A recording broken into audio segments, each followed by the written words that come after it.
Sveiki, mani sauc Olga, un šis video tika izveidots izmantojot mākslīgo intelektu.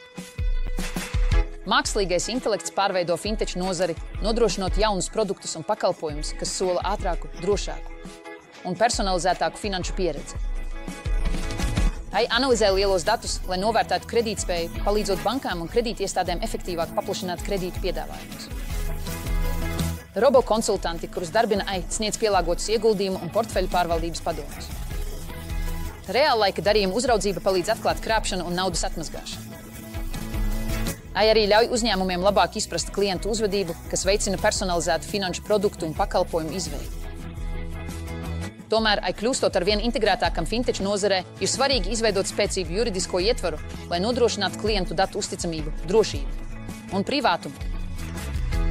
Ir nepieciešami skaidri noteikumi, lai garantētu caurspīdīgumu AI lēmumu pieņemšanas procesos, nodrošinot, ka patērētāji tiek apstrādāti godīgi un ētiski.